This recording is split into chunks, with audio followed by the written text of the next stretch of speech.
The smell of gun oil filled the team room as Chief Petty Officer Linnea Caro ran a cloth along the barrel of her suppressed rifle with movements so practiced they had become meditation. Around her, the other operators of SEAL Team 4 moved through their own preparations, checking gear and trading quiet words about the night ahead. The fluorescent lights hummed overhead, but Linnea had already begun shifting her mind toward darkness, toward the mountain terrain waiting for them in eastern Afghanistan where a new moon would make the night absolute. Before we dive into this story, drop a comment and let us know what state or country you're watching from. Maybe you know someone in your own life who was underestimated before they proved everyone completely wrong. Senior Chief Wade Tennyson looked up from his own equipment check and caught her eye. 18 months they had worked together, and he had seen what she could do when the lights went out.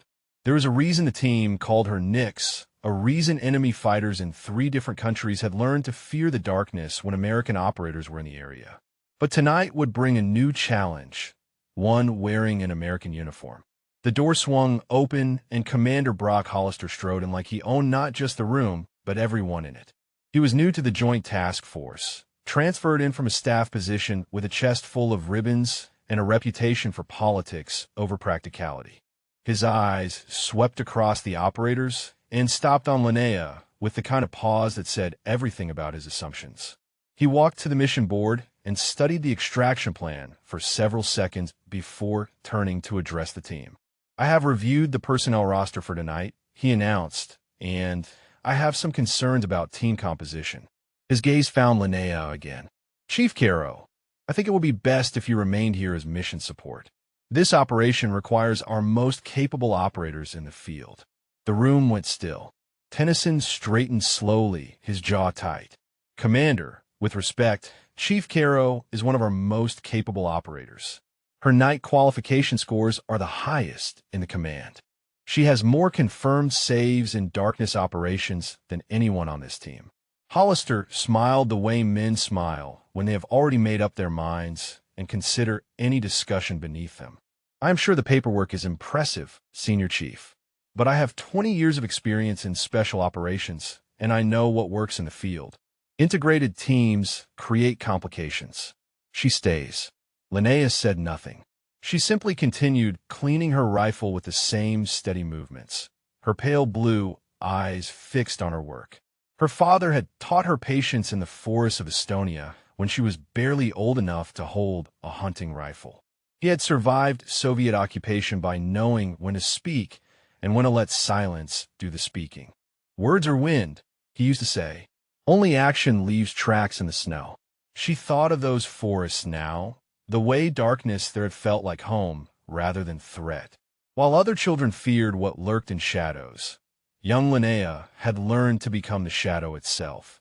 Her father had recognized the gift in her and spent years honing it until she could move through pitch-black terrain as easily as others walked through daylight. That training had carried her through BUD/S, through countless deployments, through moments when her ability to see and move and kill in absolute darkness had meant the difference between her teammates coming home or coming home in boxes. Tennyson tried again. "Commander, her call sign is Nyx, the goddess of night. That is not a nickname the teams hand out for paperwork scores. I have personally witnessed her eliminate hostile targets in conditions where the rest of us could barely see our own hands. She belongs on this mission." Hollister's expression hardened. "The decision is made, Senior Chief. I will not have this discussion again." He turned to address the full team. "Wheels up in 2 hours. Make sure everyone is ready. Everyone who is going, that is." He walked out without waiting for acknowledgement, leaving a wake of angry silence behind him. Several operators looked toward Linnea with expressions mixing sympathy and frustration, but she simply set down her cleaning cloth and began reassembling her rifle with precise, efficient movements. Tennyson moved closer and lowered his voice. "I will talk to him again. Make him understand what he is throwing away." Linnea shook her head slightly. "He will learn," she said quietly. "One way or another, he will learn." Her hands never stopped moving, never hesitated. The rifle came together with soft metallic clicks that sounded almost like a countdown.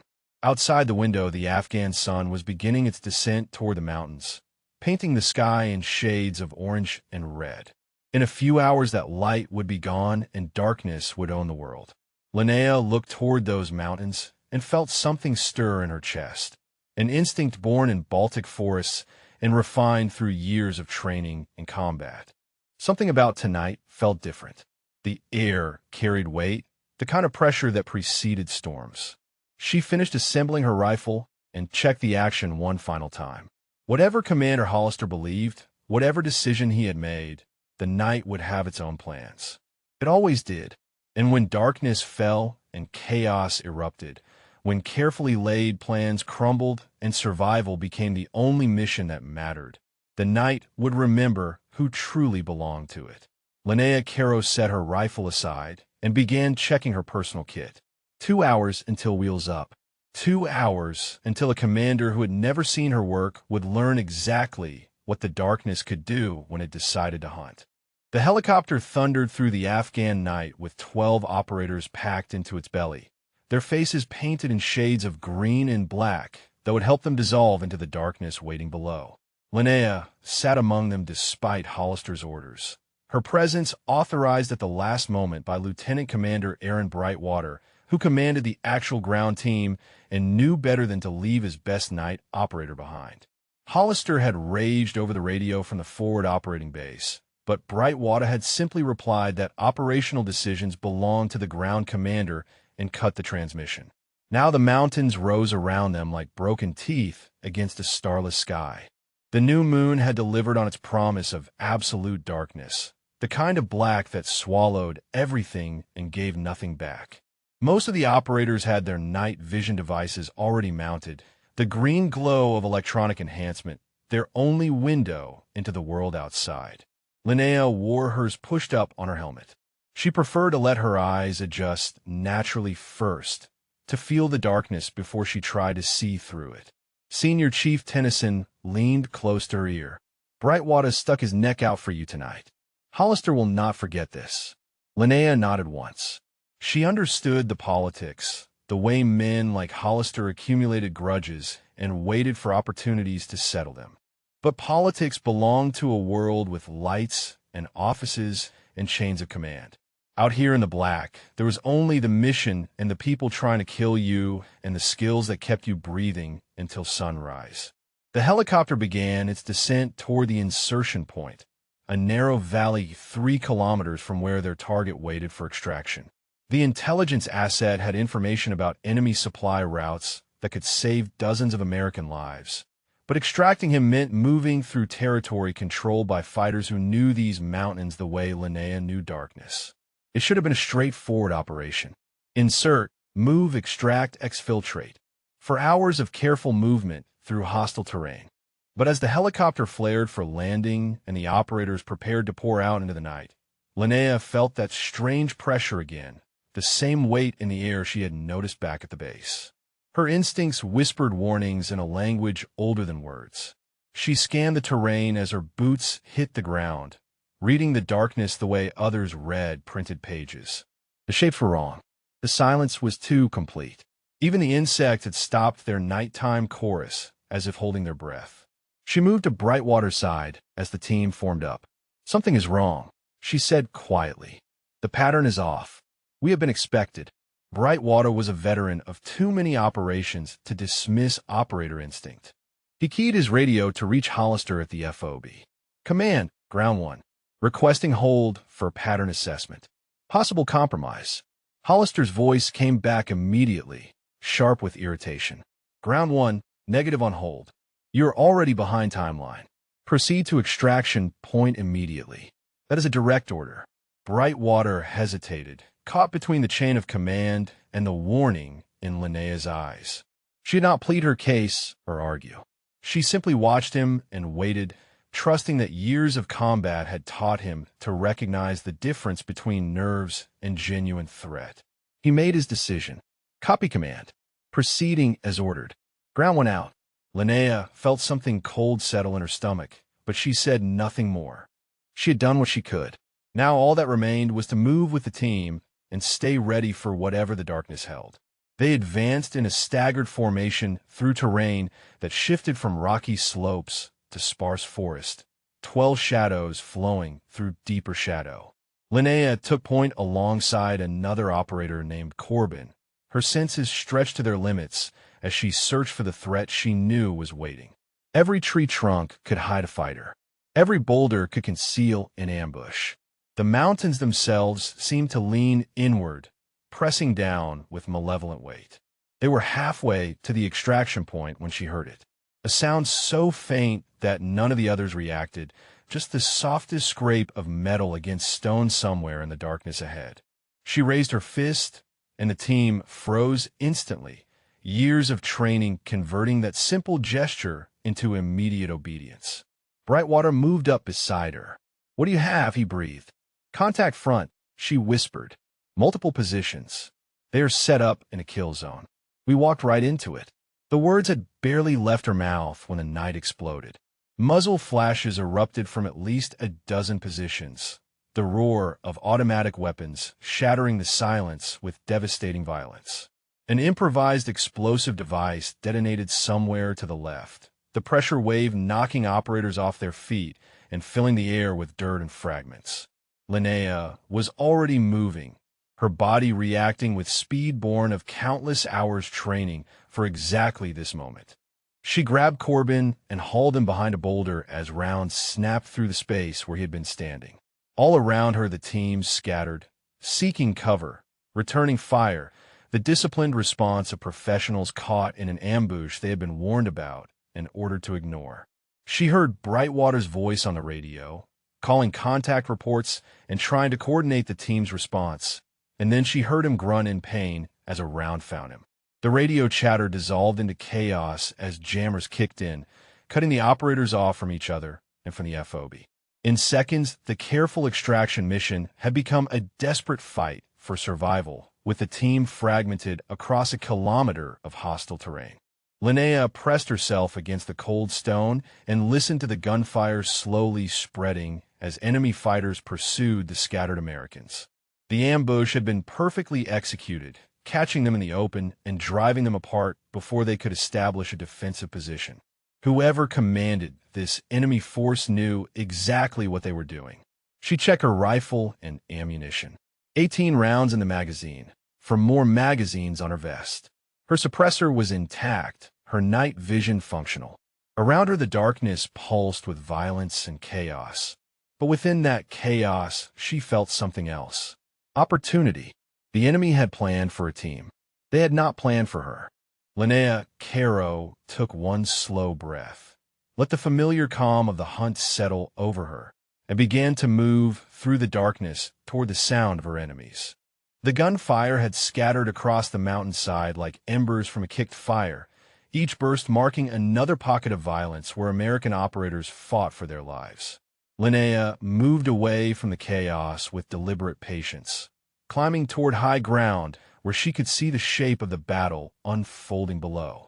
Her father had taught her that the hunter who understands the terrain controls the hunt. Right now, she understood nothing except that her team was dying and she was alone in the dark. She found a position among a tumble of boulders that gave her sight lines across the valley. Through her night vision, the world resolved into shades of green and black, shadows moving through shadows. She counted muzzle flashes and estimated positions, her mind building a map of the engagement. The enemy had at least 40 fighters spread across the terrain in coordinated groups.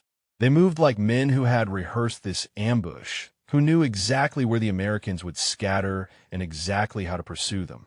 This was not a chance encounter with local insurgents. This was a professional operation designed to destroy them. She spotted Declan Marsh first, the young operator pinned in a ravine 200 meters below her position. He was wounded. She could tell by the way he moved, favoring his left side as he pressed himself against the rock wall. Two enemy fighters were closing on him from different angles, moving with the confidence of men who knew their prey was trapped. Marsh could not see them in the darkness.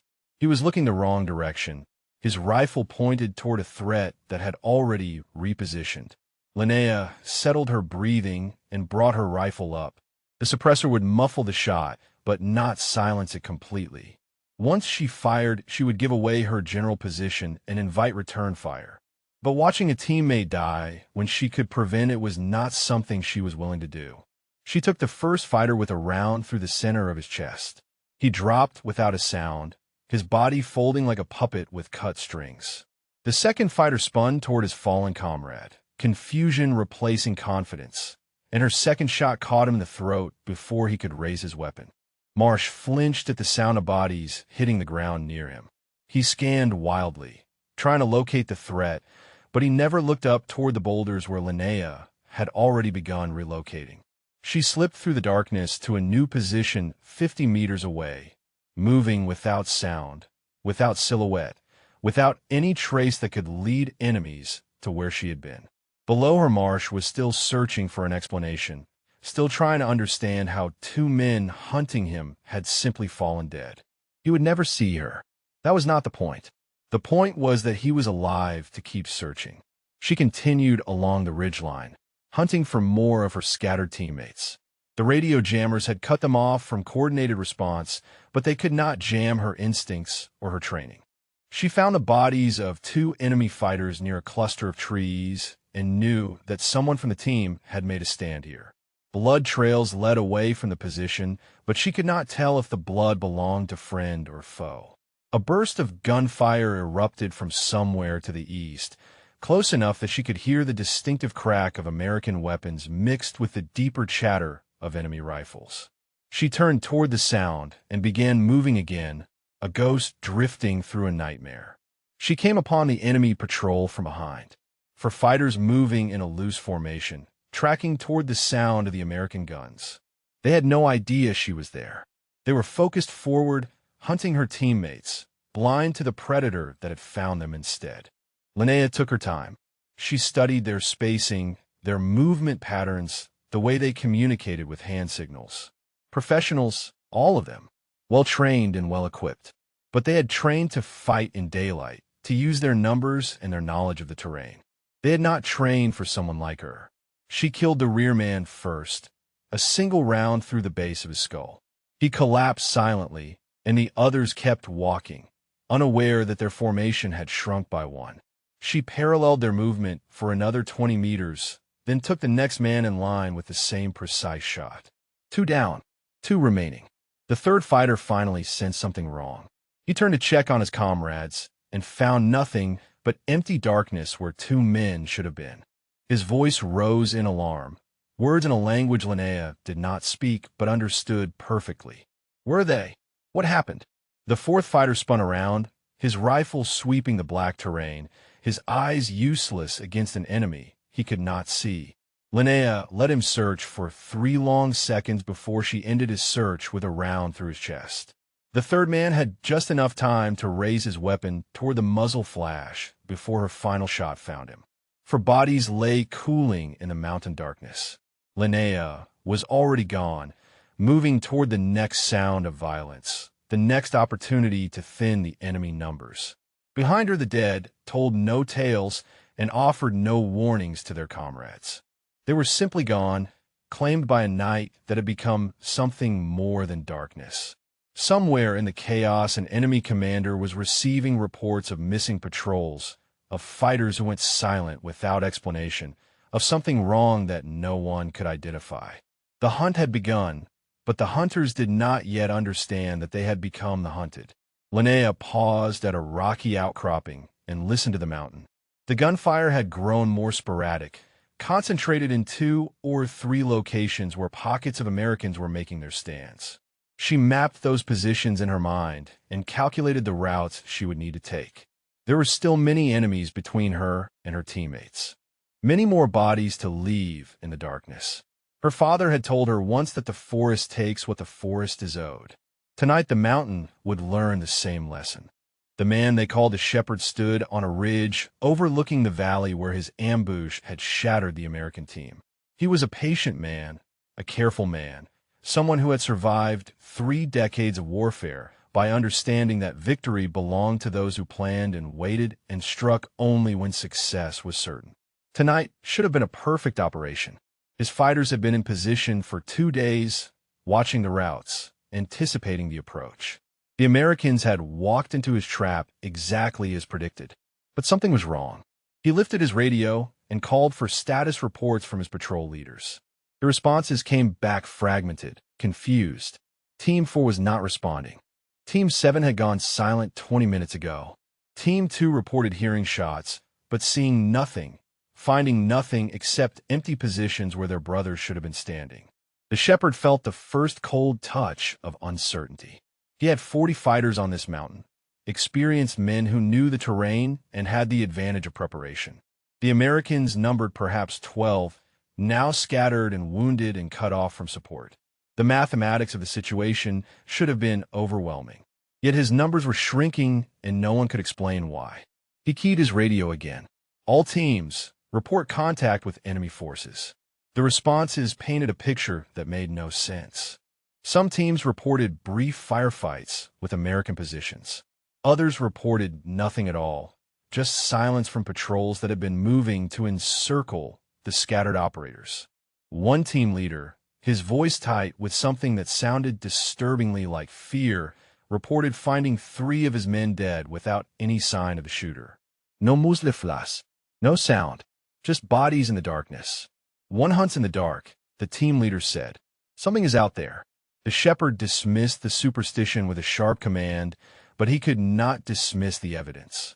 Someone was moving through his operation like a blade through cloth, cutting away his strength one thread at a time. He began repositioning his forces, pulling them back from their pursuit patterns into tighter formations where they could support each other. If something was hunting his men, he would make the hunting more difficult. 3 kilometers away at the forward operating base, Commander Hollister stood over a communication station that had gone mostly silent. The jamming was blocking most transmissions from the ground team, leaving him with fragments and static and a growing sense of disaster. He had demanded updates every 5 minutes, but there was nothing to update. The mission had gone dark in every sense of the word. Master Sergeant Rhonda Vickers sat at an adjacent station, monitoring enemy communications with equipment that cut through the jamming on different frequencies. She was the Air Force combat controller who should have been on the ground with the team tonight. Another woman Hollister had deemed unnecessary for the operation. Now she listened to enemy radio traffic with growing amazement. "Commander," she said, "you need to hear this." Hollister moved to her station as she patched the intercepted communications through a translator program. The voices were Afghan, speaking in Pashto, but the meaning came through clearly enough. Reports of missing patrols, confusion about casualties, and repeated references to something hunting in the darkness, something the fighters could not see or stop. "What am I listening to?" Hollister demanded. Vickers pulled up a timeline of the intercepts. Starting about 40 minutes ago, their patrol leaders began reporting unexplained losses. No contact with American forces, just men disappearing. The number she referenced a separate screen where she had been tracking the reports. They have lost at least 15 fighters, and they do not know how. Hollister stared at the screen. "That is not possible. Our team was ambushed and scattered. They are fighting for survival out there, not conducting offensive operations." Vickers met his eyes with a look that carried more weight than her words. "Sir, I have been monitoring their command frequency. Their leader is scared. He is pulling his forces back and consolidating because something is hunting them." She paused. Someone is hunting them. The realization hit Hollister like a physical blow. He thought of Chief Caro in the team room, her steady hands cleaning that rifle, her calm silence when he dismissed her. He thought of Tennyson's defense of her capabilities, the talk of night qualifications and operator instinct. He had assumed it was exaggeration, the kind of legend building that happened in special operations communities. He had not considered that the legends might be true. "Who is it?" he asked, though he already knew the answer. Vickers checked her records. "Chief Petty Officer Linnea Caro. Call sign Nix. According to the personnel files, she has the highest night operation ratings in naval special warfare history." She paused again. "They call her the goddess of night, Commander. Apparently, that is not just a nickname." Hollister sank into a chair and listened to the enemy communications continue their panicked reports. Somewhere on that mountain, in the absolute darkness of a moonless Afghan night, the woman he had tried to leave behind was systematically destroying the force that had ambushed her team. Every assumption he had made about her, about integrated teams, about what women could or could not do in special operations, was being dismantled one body at a time. He had been wrong. Catastrophically, arrogantly, dangerously wrong. And now all he could do was listen to the evidence of his error, while Linnea Caro did what she had been trained to do. Hunt in the dark. Linnea worked her way down from the ridgeline toward a cluster of boulders where she had spotted muzzle flashes 10 minutes earlier. The shooting had stopped, but she could read the signs of a defensive position, the kind of place where wounded men might shelter and wait for rescue that could not come. She moved with absolute patience, each step placed with care, her body flowing through the darkness like water through stone. She found Lieutenant Commander Brightwater propped against a rock with his hand pressed to his side where blood seeped through his fingers. Beside him, a young operator named Corbin held security with wide eyes and a rifle that swept back and forth across the darkness. They had made it this far together, but they were trapped, surrounded by enemy forces they could hear moving through the terrain around them. Linnea announced herself with a soft whistle, the recognition signal the team used when approaching friendlies in darkness. Corbin spun toward the sound, his rifle tracking, but Brightwater put a hand on his arm. "Easy," the lieutenant commander breathed. "That is one of ours." She materialized from the shadows like a specter, dropping into their position without sound. Corbin stared at her, with something between relief and disbelief. "Where did you come from? How did you get through? There are enemy fighters everywhere out there." Linnea ignored the question and moved to Brightwater, examining his wound with practiced efficiency. The round had passed through his side, missing anything vital but leaving him weak from blood loss. He needed evacuation, but evacuation was hours away at best. "How bad?" Brightwater asked. "You will live if we can get you out of here." She looked at Corbin. "How much ammunition do you have left?" "2 magazines." Corbin's voice was tight with stress. "We have been conserving, but they keep probing our position. They know we are here. They are just waiting for enough forces to overrun us." Linnea checked the terrain around their position, reading the angles and approaches that enemy fighters would use. For distinct avenues of attack, each one currently blocked by scattered groups of hostile forces. She counted at least 8 fighters within 100 meters, all of them focused on the boulders where Brightwater and Corbin waited to die. She turned back to them. "Stay here. Stay quiet. Do not fire unless they are directly on top of you." Corbin grabbed her arm. "Where are you going?" Linnea looked at him with eyes that reflected nothing, gave nothing, revealed nothing except absolute certainty. "I'm going to clear your exits. When you hear 3 shots in rapid succession, move north. There will be a path." She slipped away before he could respond, dissolving into the darkness so completely that Corbin found himself questioning whether she had been there at all. Beside him, Brightwater let out a breath that was almost a laugh. "That is Nix," the lieutenant commander whispered. "Now you understand why they call her that." Linnea circled wide around the enemy positions, taking her time, building a complete picture of their deployment. 8 fighters had become 9 when a patrol linked up with the encirclement. 9 rifles waiting to kill her teammates. 9 obstacles between Brightwater and survival. She began with the 2 men on the northern approach, the direction she needed to clear for the extraction route. They were positioned behind a fallen tree, watching the boulders through the sights of their weapons. They never saw her coming. 2 suppressed shots, 2 bodies slumping against the deadwood. She relocated immediately, moving east to where 3 fighters had clustered together for mutual support. Clustering was a natural human response to fear, the instinct to seek safety in numbers. But clusters made easy targets for someone who could see in the dark. 3 shots, 3 kills, each round placed with surgical precision. The remaining 4 fighters heard the suppressed shots and began calling to each other, their voices rising with alarm. Something was wrong. Their brothers were not responding. The night that it seemed like their ally was turning against them. Linnea let them panic for 30 seconds, let the fear build and spread. Then she moved on the next position. 2 fighters back to back, spinning toward every sound, shooting at shadows. She waited until one of them turned away from her approach, then dropped them both in less than a second. 2 left. They were running now, abandoning their encirclement, fleeing toward the larger enemy force to the south. Linnea could have let them go. The path was clear enough for Brightwater and Corbin to escape. But runners carried warnings, and warnings brought reinforcements. She pursued them through the darkness, her legs eating up the distance with ground-covering strides that made no sound on the rocky terrain. They were fast, but they were loud, crashing through brush and stumbling over stones.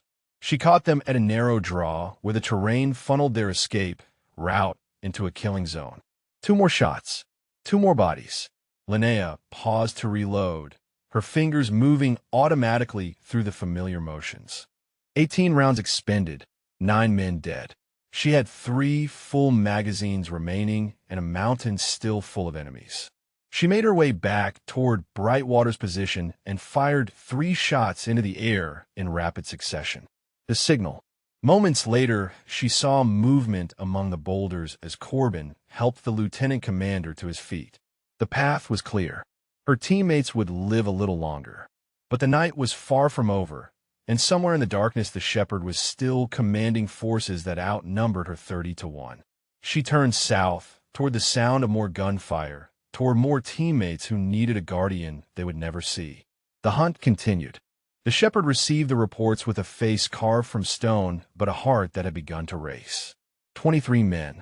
He had lost 23 fighters in less than 2 hours, and not a single one of his patrol leaders could explain how. The Americans they had trapped and scattered should have been easy prey, wounded and isolated and cut off from support. Instead, his forces were bleeding into the darkness, and the hunters had become the hunted. He gathered his remaining commanders on a rocky outcropping where they could speak without radio interception. The fear in their eyes told him everything he needed to know about the state of his operation. These were veteran fighters, men who had faced American Special Operations Forces before and survived. They did not frighten easily. Yet tonight they looked at the darkness around them as if it might reach out and drag them into oblivion. One of them spoke first. There is something out there, something that sees when we cannot see. My men are calling it a jinn, a spirit of vengeance. They say bullets cannot touch it. The Shepherd struck him across the face. There are no spirits. There is only an enemy we have not yet located. He looked at each of his commanders in turn. We have superior numbers. We have the terrain. We will not be defeated by superstition and cowardice. But even as he spoke the words, he felt their hollowness. His men were not cowards. They had fought against impossible odds many times and never wavered. What they faced tonight was something different, something that struck without warning and vanished without trace. An enemy that turned every shadow into a potential grave. He made his decision. We consolidate. All remaining forces pull back to the eastern ridge. We form a perimeter with overlapping fields of fire, and we wait for dawn. Whatever is hunting us cannot hide when the sun rises. The commanders nodded with visible relief. Consolidation meant safety in numbers. It meant they could stop spreading across the mountain where they could be picked off one by one. It meant survival until morning. The Shepherd watched them scatter to relay his orders and felt a cold certainty settle in his gut. He was giving ground to an enemy he could not see, surrendering the initiative to a ghost. It went against everything he had learned in 30 years of war. But sometimes survival required retreat, and he could not fight what he could not find. Across the mountain, Senior Chief Tennyson crouched in a shallow cave with 2 other operators, listening to enemy radio traffic on a device they had salvaged from a dead fighter. The jammers were still blocking American frequencies, but the enemy was communicating openly now, their operational security abandoned in favor of desperate coordination. Tennyson understood enough Pashto to follow the broad strokes of their conversation. They were pulling back. They were consolidating on the eastern ridge, and they were terrified of something hunting them in the darkness. He looked at the 2 men with him, both wounded, both exhausted, both waiting for orders that could not come through jammed communications. A thin smile crossed his face despite everything. Nix, he said quietly. She's out there. She is hunting them. One of the operators, a young man named Hendricks, shook his head in confusion. One person? How could one person do what they're describing? Tennyson had seen Linnea work in darkness before. He had watched her clear buildings without a single wasted movement, eliminate threats that he could not even see until they were already falling. He had heard the stories from operators who served with her in other deployments, tales that sounded like legend until you witnessed them firsthand. Chief Caro is not just one person, he explained. She is the reason enemy fighters in 3 countries have learned to fear moonless nights. She is the reason some of them refuse to operate after dark at all. He paused, listening to more panicked radio traffic. And right now, she is buying us time. We need to use it. He outlined a plan to move toward the northern rally point, using the enemy consolidation to slip through gaps in their coverage. They would link up with any other survivors they found along the way and establish a defensible position for extraction at dawn. What about Caro? Hendricks asked. Should we try to find her? Tennyson shook his head. You do not find Nix. She finds you if she wants to be found. Our job is to get the wounded to safety and stay alive until the helicopters can reach us. Her job is to make sure we get that chance.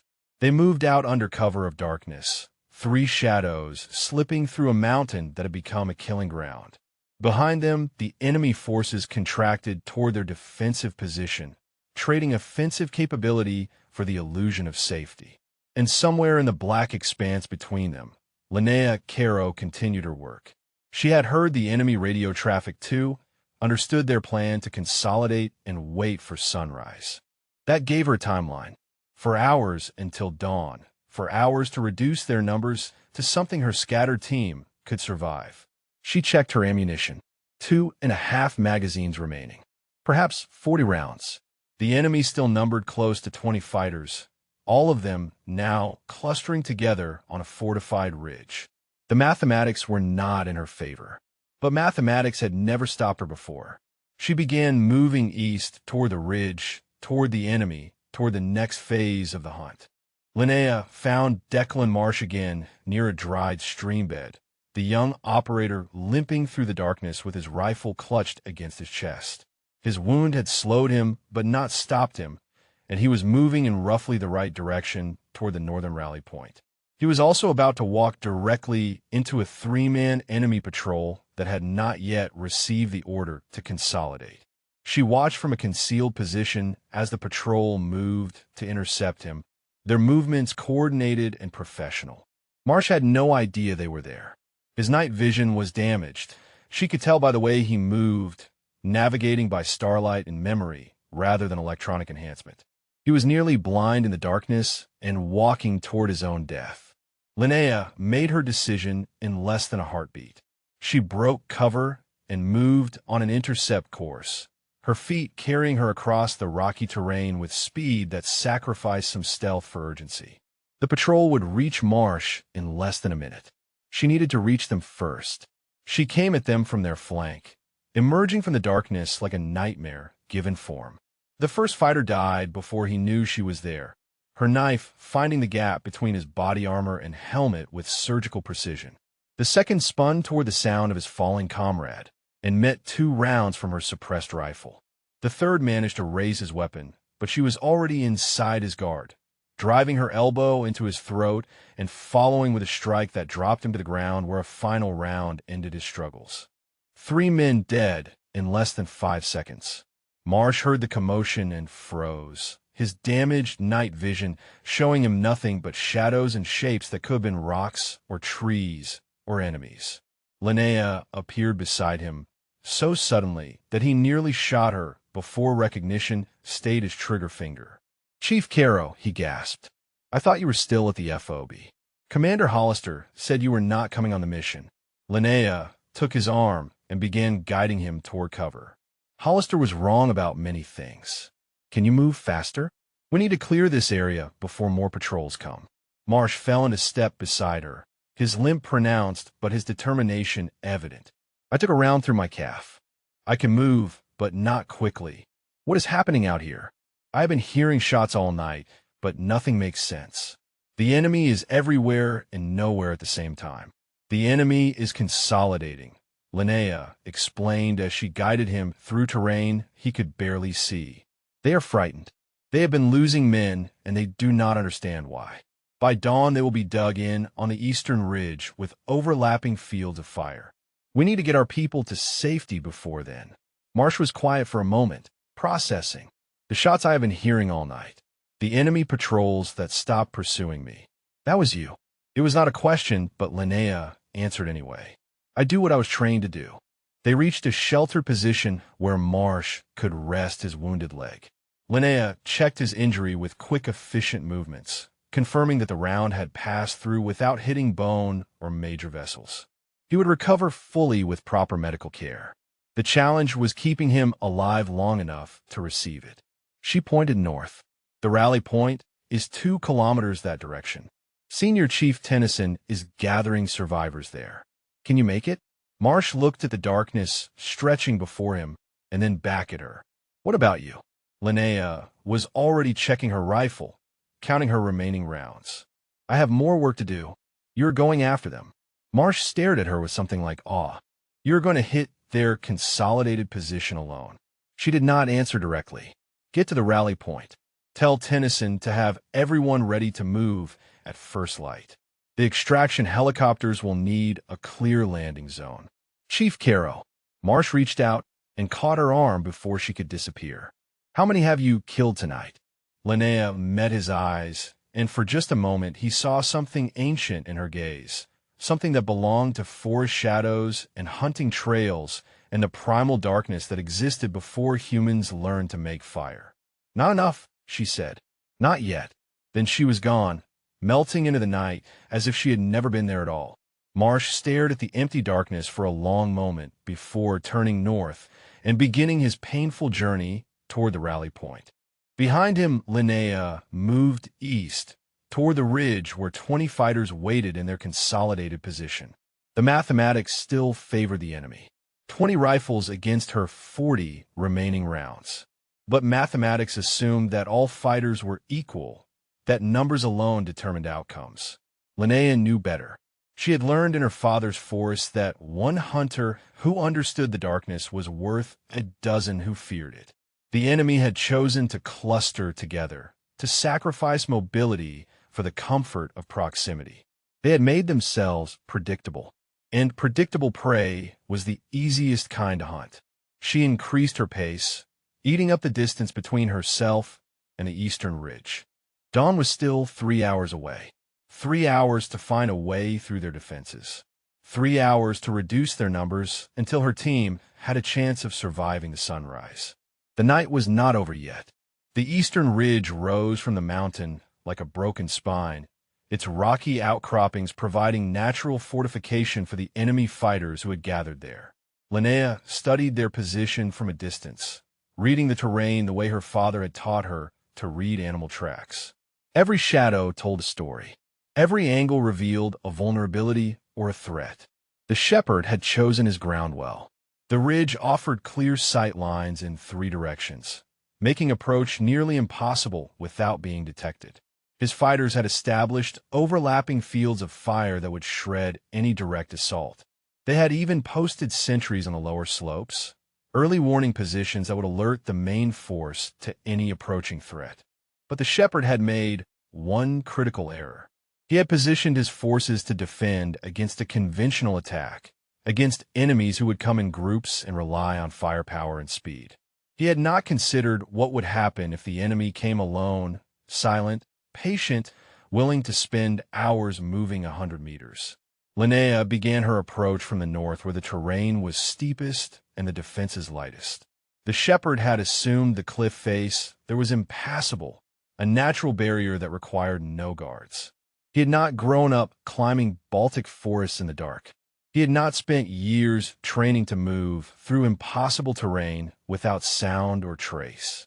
She found a route that wound between boulders and crevices, a path that existed only for someone willing to search for it.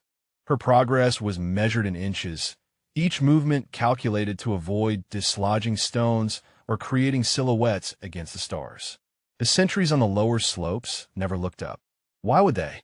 Nothing human could climb that cliff in darkness. An hour passed, then another. Linnea moved with the patience of stone, becoming part of the mountain itself.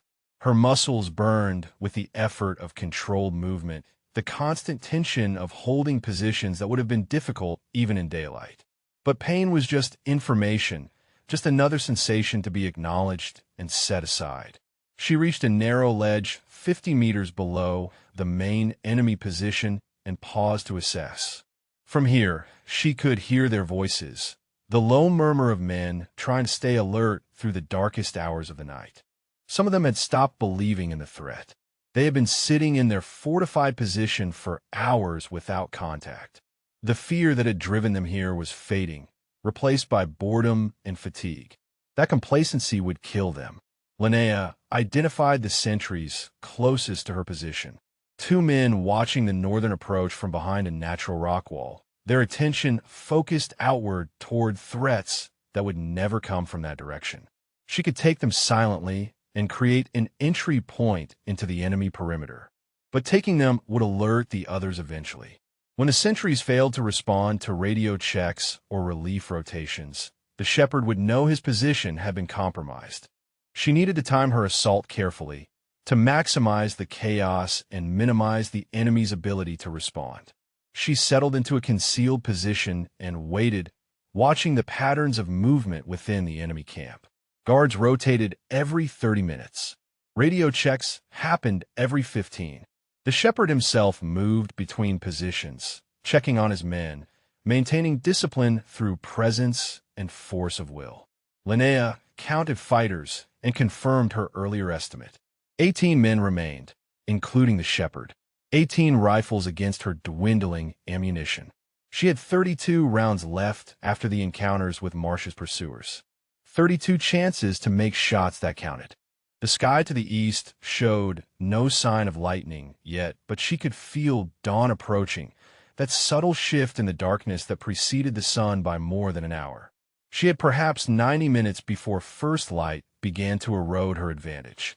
90 minutes to find a way to kill 18 men from a position that offered no retreat and no margin for error. Her father's voice echoed in her memory. The hunter who hesitates becomes the hunted. When you commit to the kill, commit completely.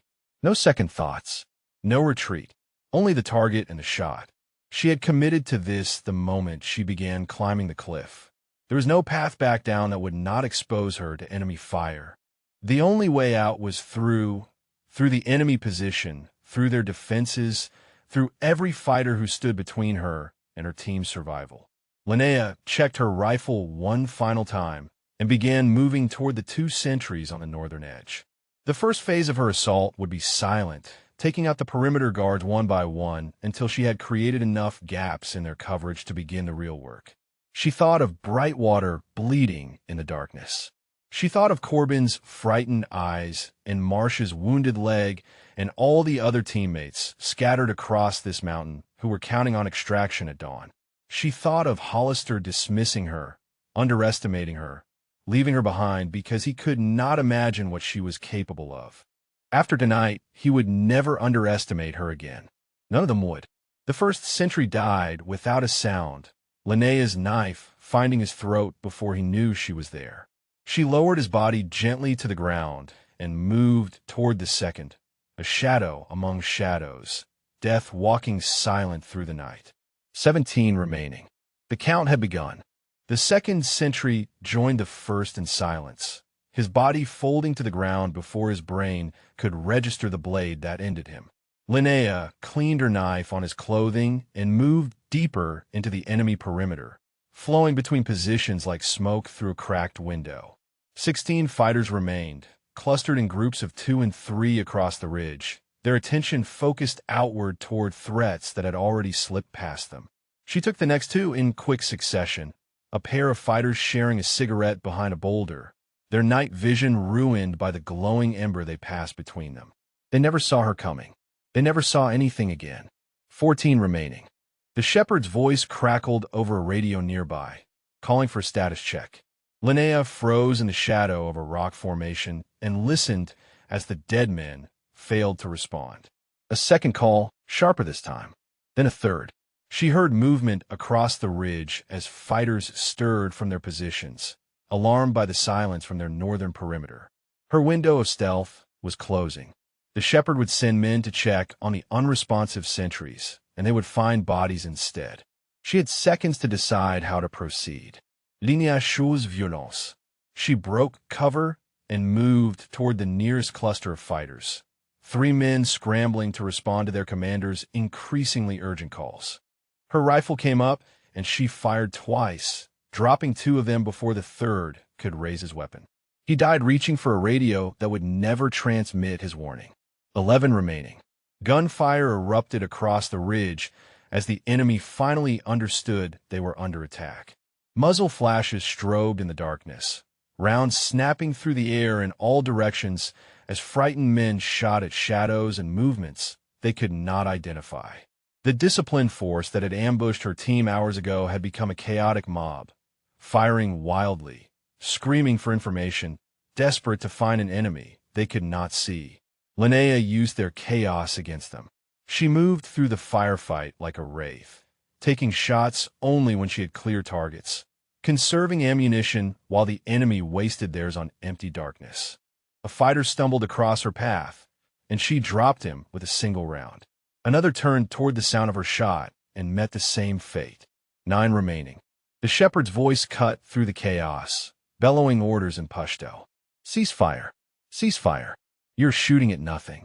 He was trying to restore discipline, to stop his men from revealing their positions with muzzle flashes while hitting nothing.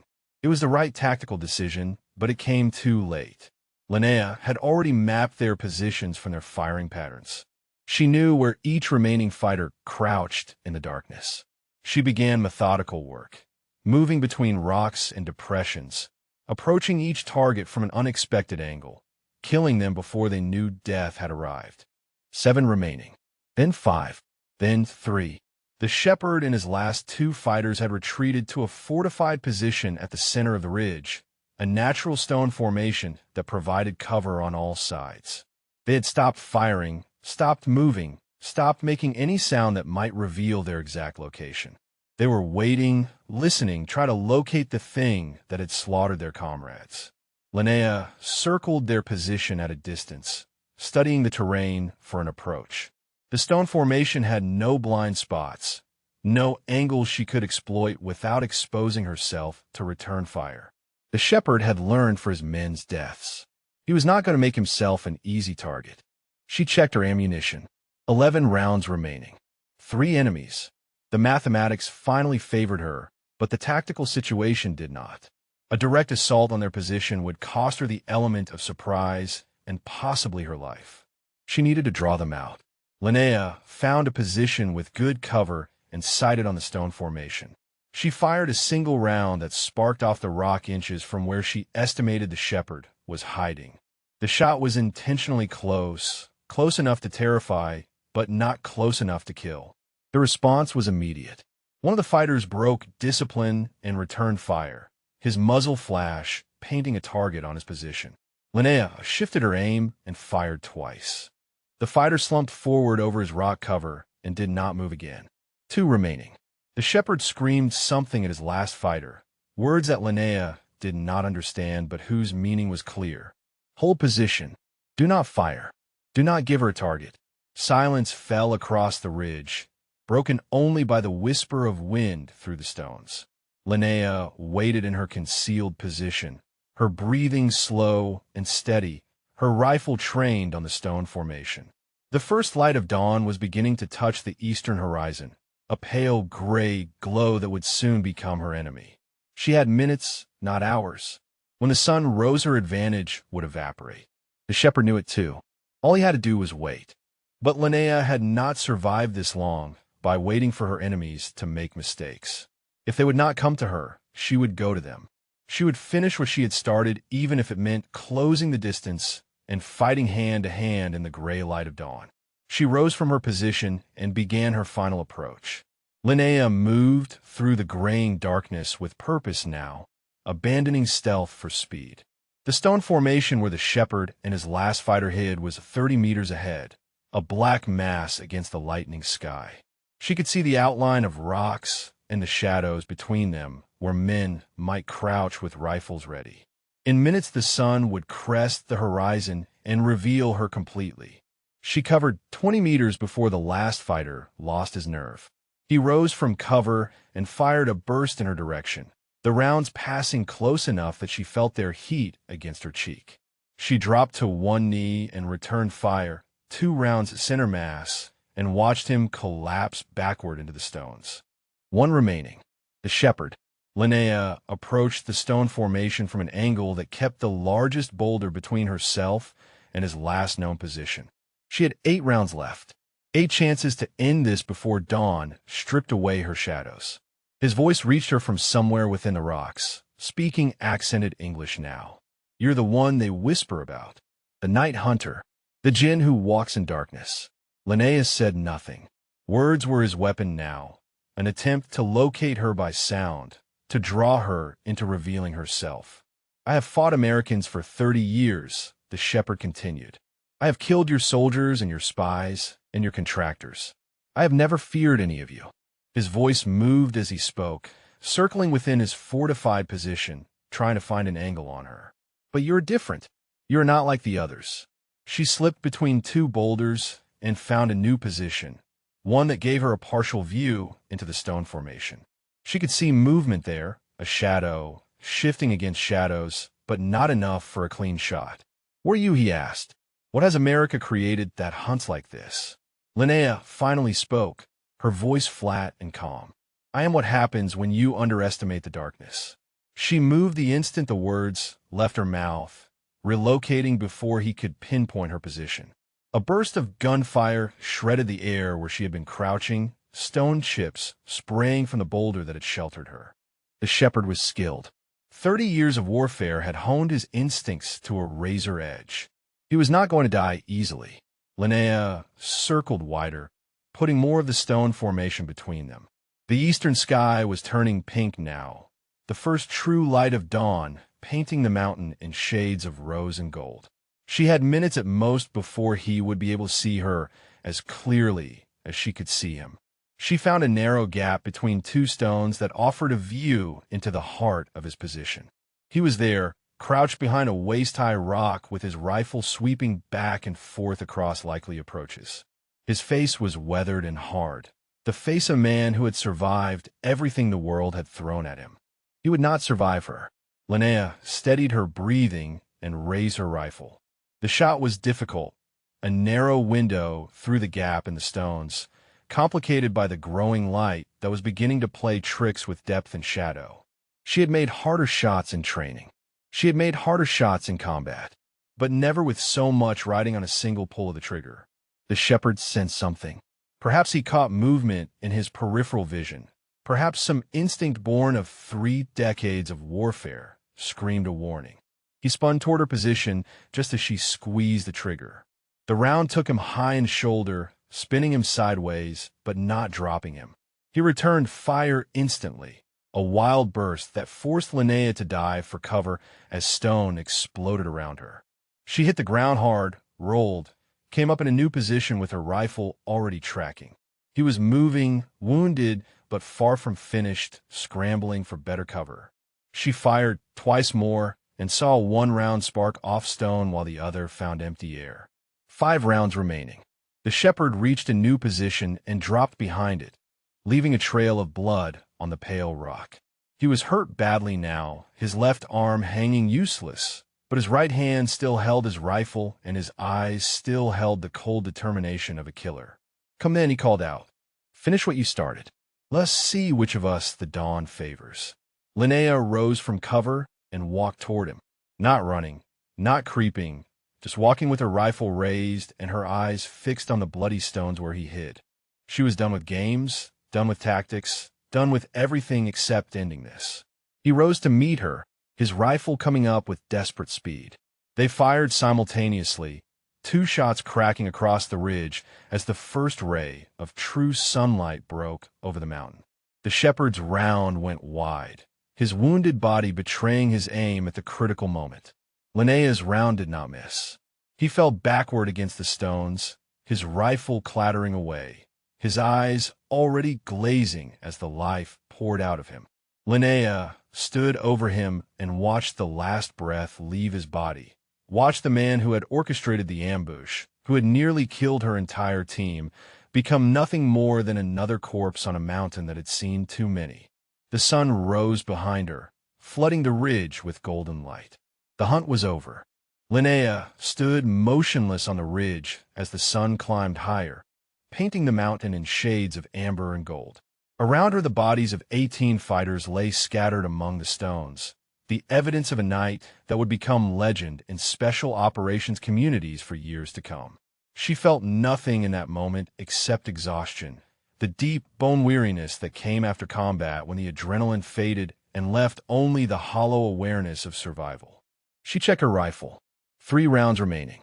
3 rounds from a starting count of 72. She had fired 69 times through the night and missed fewer than a dozen shots in conditions that would have made most operators refuse to pull the trigger at all. The radio on the shepherd's body crackled with confused voices, his remaining fighters scattered across the mountain calling for orders that would never come. Without their commander, they were leaderless, directionless, a threat that had been decapitated. Some would flee. Others might try to continue the fight. But the coordinated force that had ambushed her team was finished. Linnea took the radio and switched to the emergency frequency her team used when primary communications were compromised. She keyed the transmit button and spoke the word she had earned through blood and darkness. All stations, this is Nyx.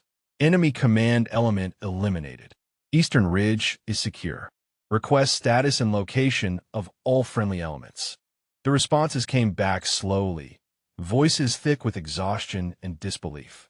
Tennyson reported from the northern rally point with 6 operators, 3 of them wounded. Brightwater was stable, Corbin watching over him. Marsh had made it through despite his wounded leg.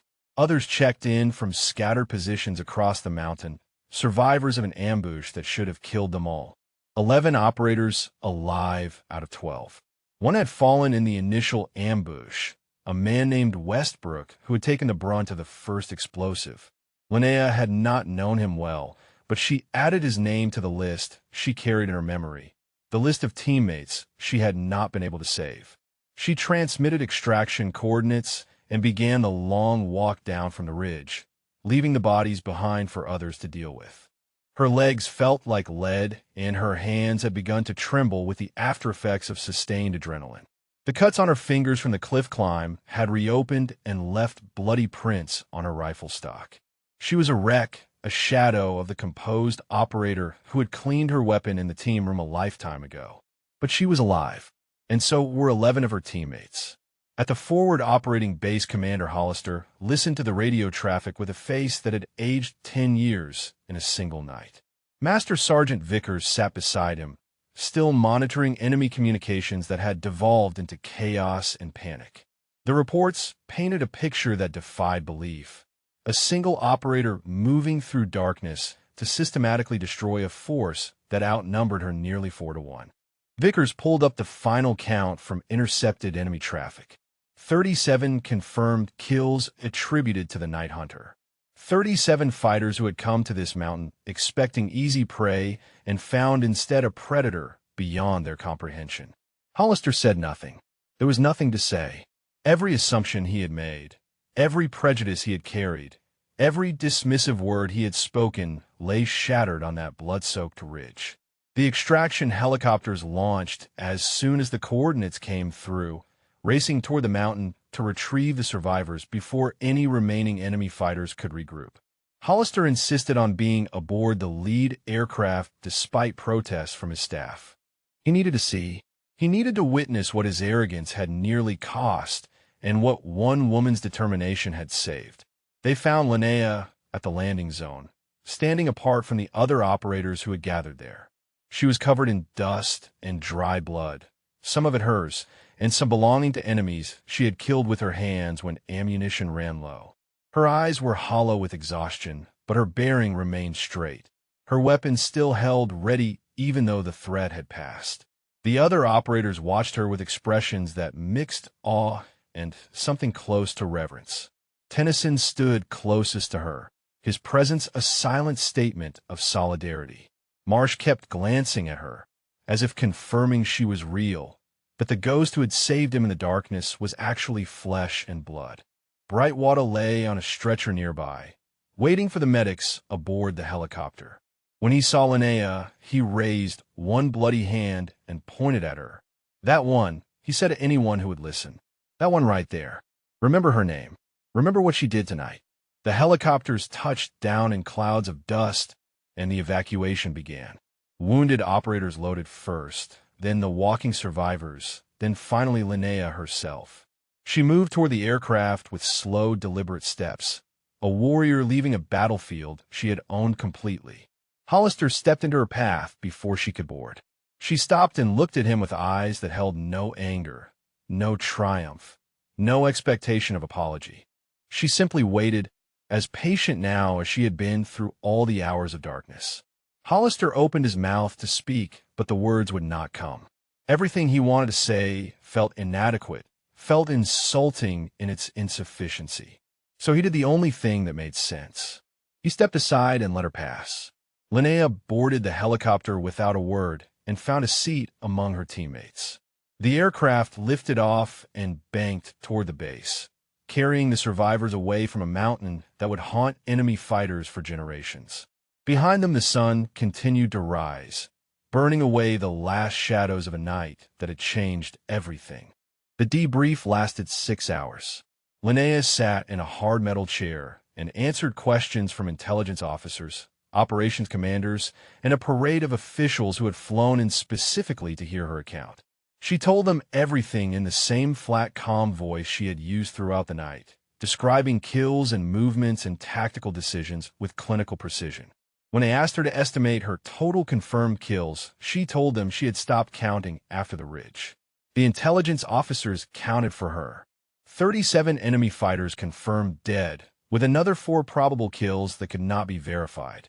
41 men in a single night, nearly all of them eliminated before dawn, most of them never seeing the woman who ended their lives. The numbers would become classified. The operation would be scrubbed from official records and filed in archives that only a handful of people would ever access. But the story would spread through the special operations community in whispers and rumors, growing with each retelling until the woman called Nix became something more than human in the minds of operators who had never met her. Linnea did not care about legends. She cared about the 11 teammates who had survived because she refused to let them die. Commander Hollister requested a private meeting after the debrief concluded. Linnea agreed without hesitation, following him to a small office where the weight of the night hung between them like a physical presence.